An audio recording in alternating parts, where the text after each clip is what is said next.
Hello. Yo, so this is me probably about a day after I lost my wisdom teeth when I decided I felt like coding a chess bot. Keep in mind, when writing the code for this little project, I was pretty high still off of the pain meds they gave me. So if you wonder why I did stuff certain ways, or it seemed like I wasn't very prepared or had anything planned out, that's pretty much why. It was a pretty sporadic decision to start coding this. But you know, that's what makes coding so fun. You can just sporadically do it, and sometimes it works out a little bit. So I hope you enjoy, and I'm gonna go ahead and start yapping about what I did for this little project. And before I start talking, I do want to throw out that this project isn't nowhere near being finished. I'm just making this video because I want to make a video on it. I just want to make a video on it because there's some interesting things I got to learn in the week-long brute force project of making this coding bot. Also, this was done in C++, in case anyone was wondering. Okay, so the first major feature, and really the entire project is based around this, is my two classes that I made for the pieces and for the chessboard. So the piece class, which of course defines all the pieces on the board, is made up of really two components, and then it goes into a bunch of random things that I'm going to cover later because they go more with those aspects of the project. So all you need to know now is that the pieces have a value and a color. The value is what says what type of piece it is, if it's a knight, bishop, rook, all that stuff. Pawns, of course, we don't leave those guys out. And the color is the color. Then looking over at the board class, which there also isn't much to it besides all the functions I built. It's just a 2D array of all the pieces. For blank squares, it's still a piece. It's just a piece with the value 0, which indicates that it's a blank square. And the board also keeps track of whose move it is, how many moves have gone through, and how many pieces each team has captured. So for just the internal variables of the class, there isn't really much going on. But then you get to the functions. I only have about six important functions for the piece class. For the chessboard class, besides the basic constructors, I have 16 different functions. Now, not all of these are very necessary. Some of them were just helper functions to help me understand how certain functions were reacting when I gave in certain values. But overall, it was a lot of code. I think for the chessboard class, I'm sitting around 1,600 lines of code, which, hey, in 1 week while high, I'm patting myself on the back. That's fire. And to have my little chessboard read moves, I didn't use algebraic notation as it is commonly seen in the chess world. The reason being, algebraic notation is extremely difficult to understand. And that's coming from someone who plays a lot of chess, and you don't have to take my word for it. I could just be wrong, and I just not very good at understanding algebraic notation. Go check on it, and you can have your own opinion on it. I just think it's super funky because if pieces are in the same columns or like same piece going to the same square, I don't know, there's a lot that goes into it, and I didn't want to go make an interpreter for all of that information when I could just do coordinates. So to read moves, I plug in a 4-digit integer, and the first 2 digits are for the XY initial and then XY final for the next 2. If the move is invalid, or if the square is blocked by your own team, or for castling, if the path is interfered with, the move isn't valid. My function called is valid move, so that's why I'm saying it like that. And it returns that to the statement, and it says, nope, you can't move there. But for things such as en passant, and like I said, castling, no, wait, I'm sorry. I did not add en passant. I apologize to everyone. It was a hard decision, but it was really just because I was lazy and I wanted to get to the chess bot coding in a week. I'll go back and add en passant pretty soon.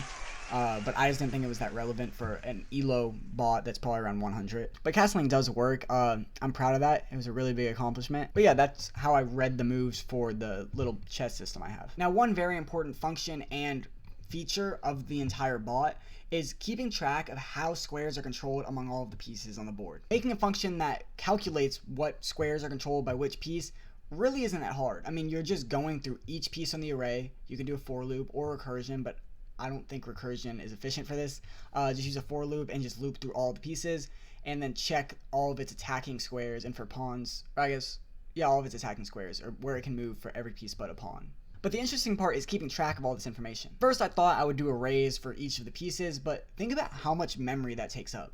If I do a 2D array of integers that all take up 32 bits, and there's 64 pieces, and I call a recursive function, the stack is going to overflow. There's just no way it doesn't. And so I tried thinking of a way to get around that, and I thought of what I think is a very clever way. What I did is I put 2 32-bit integers in each of the piece objects, and this allowed me to assign each bit to a certain square on the board. This is really important to make castling possible and to allow for checks and checkmates, because you have to know if a piece is being attacked, and the only way you can know that is if you have the square control function. Knowing the square is controlled also played into the value of a piece. Yes, the piece have a fixed value, but this just goes into the equation that I made to keep track of the actual value of the piece, or the real value of the piece. I don't know the proper terminology. Just the piece value when you take into consideration all the other aspects of the game, all the factors that are taking place, such as square is controlled, which is this major function that I made. The next thing I have to talk about also has to do with value. This is the positional values of each of the pieces. And because this is 2024, I asked ChatGPT, hey, can you make me tables that represent the positional values of each piece in chess? And while the return tables were not great by any means, it took a little bit of fixing up, and they worked well. I mean, as well as I could have hoped for a small project like this. I did have an issue where for pawns and the king, the different sides or the different colors of the chess game have different tables because the pawns are going this way for white or this way for black, and the king doesn't want to be in the enemy side in the beginning of the game. So you have to keep track of the actual side that the players are on. To do this, I just added a flip bool. And if true, it flipped the board. It ended up working pretty well, which is good because it's a pretty important aspect of chess, the position of the pieces and how that affects the value that they actually have. If a knight is on the edge of the board, is it really a good knight? Probably not, depending on how the other pieces are interacting with it. And now to go over the actual team values. This is where I did a little bit of research for the first time the entire project. I decided I should search up how to calculate properly because when I made my own functions, it didn't really work out too well. I was having the queen jump out in the middle and then attack a pawn for no reason, which is good. I mean, attack. That's what we want for 100 Elo Chess Bot. But that's not what I want for the future of my bot. I wanted to get better and improve. I had to figure out what I was doing wrong with the equations that I had to find the value of a team. What I found out was the super interesting way to compare the team values to have a fair comparison. What this would do is it would take all of the pawns on one team, though it was more complex. This is me dumbing it down because I didn't feel like coding as much as they put on the website. Basically, you're just comparing all of the pawns on one team to the other team. That difference is added up to all the differences between the other pieces. So knights and knights, bishops, bishops, king, king, queen, queen, rook, rook, all those differences are added up. And then you compare the values of the teams, because what this does is it doesn't allow a piece to have way more value than another one. So if you make a queen move instead of a pawn move, the difference between the new queens is hopefully not drastic based on the difference that you would get if you moved a pawn instead, because you're subtracting another value that's close in measure. I'm probably not explaining this perfectly. If you want to know more about it, I can put a link in the description or I can comment down below. But as I was saying, the factors that go into finding the value of a piece are, of course, the actual value of the piece, and then I check how many squares a piece controls for pretty much all of them except for pawns, because it wouldn't be fair. Actually, maybe I took that out. I might have took that out in the code. I'm going to check. Okay, so yes, I did take out a multiplier based on the number of squares that a piece controls, because a queen, if you moved it to a spot that controls 20 squares, even if you're comparing it to a queen on the other team that controls 10 squares, that multiplier is a huge difference based on what you're going to see with pawns, because pawns can at most control 2 squares. And so that issue just led to unbalanced movement. It does, though, take into account what pieces are being attacked by what pieces on the team. So if you move the queen to the center, it controls 20 squares, whoop-de-doo. But if those squares that it controls holds a few pieces that it's attacking, then there is a multiplier based on how strong the attack is for the queen. But the same thing pops up if the piece itself is being attacked. If a piece on the other team is attacking a queen and it's not a trade, it's not a queen attacking queen, and it usually isn't, it denotes the current value of the queen on that team, and it pretty much causes it to move, because if it doesn't move, it affects the entire team's value. And that kind of leads me into the last main part of my code, and that's the actual bot that I made. I didn't use recursion because I was being lazy, and brute force is just way more fun. So what I did is I made a temporary copy of the board, and I ran through all possible moves for all the pieces and tried to check which one granted the team with the most value.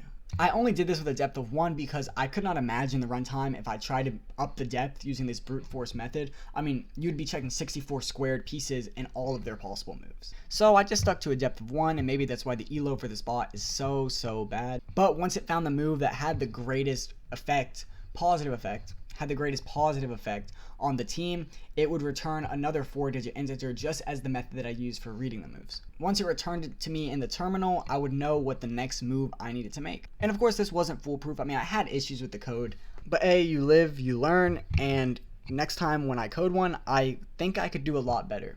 I mean, hopefully, because I won't be off the hydro. I'm gonna go over some of the issues, but I feel like I mentioned them all throughout the video, so I think I'll just show you what my bot is capable of. 3-3-5-1, which is moving my queen. Where does it want to move to? 3-3-5-1.